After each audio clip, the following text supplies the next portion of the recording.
ស្ដីប្រិយមិត្តទាំងអស់គ្នានាងខ្ញុំគង់ចាន់ស្រីមុំថ្ងៃនេះនាងខ្ញុំបង្ហាញជូននៅវីដេអូ make up ងាយៗស្រាលៗបែបធម្មជាតិទៅដល់មិត្តនារីទាំងអស់គ្នានាងខ្ញុំជ្រើសរើសប្រភេទ lens ពណ៌សូកូឡាស្រាលបែបធម្មជាតិជាដំបូងនាងខ្ញុំយក toner មកជូតសម្អាតនៅលើផ្ទៃមុខរបស់នាងខ្ញុំជាមុនសិនដើម្បីជូតចេញនូវធូលីដីនិងជាតិខ្លាញ់ដែលមាននៅលើផ្ទៃមុខបន្ទាប់មកនាងខ្ញុំជ្រើសរើសយកម្សៅត្រណប់ម៉េតដែលជាប្រភេទម្សៅស្ងួតហើយទុកជាតិខ្លាញ់បានពេញមួយថ្ងៃនាងខ្ញុំយកម្សៅមកបន្តក់ស្ដើងៗរួចញ៉ាឲ្យសព្វពេញផ្ទៃ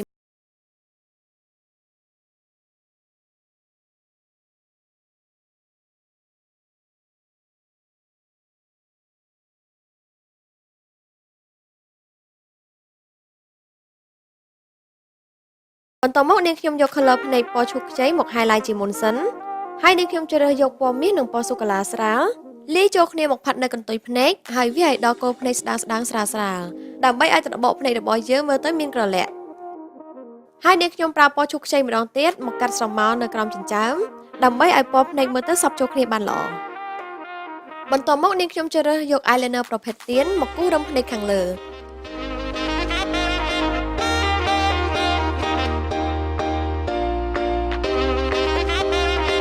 ហើយយកប្រដាប់ពុតរោមភ្នែកមកពុតឲ្យង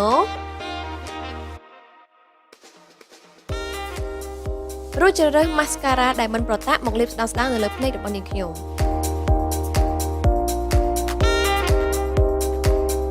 ចាឥឡូវដល់វគ្គចិញ្ចើមនាងខ្ញុំក៏ជ្រើសរើសយកខ្មៅដៃគូចិញ្ចើមដែលមានពណ៌សូកូឡាក្រមៅមើលទៅស្រដៀងនឹងពណ៌សក់របស់នាងខ្ញុំយកមកគូសឲ្យសមស្របនឹងទម្រង់មុខរបស់នាងខ្ញុំ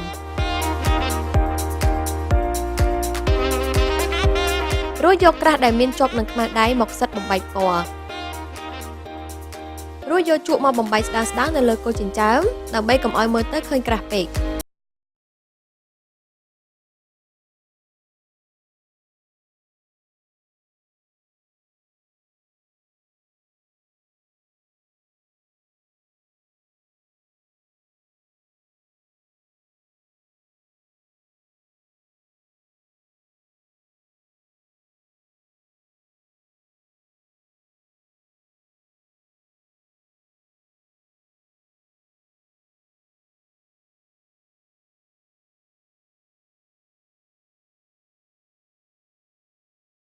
បន្ទាប់មកនាងខ្ញុំយកពណ៌មាសនិងពណ៌សូកូឡាស្ដើងមកផាត់នៅកន្ទុយត្របកភ្នែកខាងក្រោម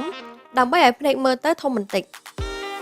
ក្រោយមកនាងខ្ញុំយកពណ៌សដែលមានជាភ្នែកផ្លេកមកផាត់នៅគល់ភ្នែកបន្ថែមឲ្យមើលទៅមានភាពស្រស់ថ្លាឥឡូវដល់វគ្គផាត់ពណ៌នាងខ្ញុំជ្រើសរើសយក color ថ្ពណ៌ប្រភេទ cream ដែលមានពណ៌ឈូកស្រាលមកបន្តក់តិចៗហើយញីស្ដើងៗនៅលើថ្ពណ៌ឲ្យមើលទៅដូចធម្មជាតិ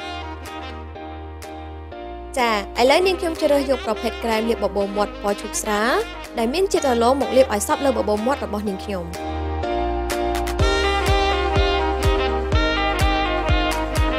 បន្តមកទៀតកុំភ្លេចបន្ថែមភាពស្រស់ស្អាតនៅលើក្រចករបស់យើងដោយជ្រើសយកពណ៌សាច់ដែលស័ក្តិសមសម្រាប់នារីទូទៅព្រោះពណ៌ក្រចកក៏ជាភាពទាក់ទាញមួយកម្រិតដែរ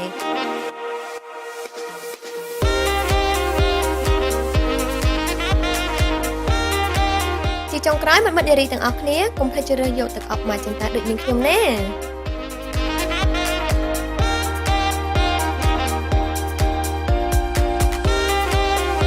អរគុណសម្រាប់ការតាមដានទស្សនានៅវីដេអូឃ្លីបរបស់នាងខ្ញុំកុំភ្លេច like share និង subscribe ផងណា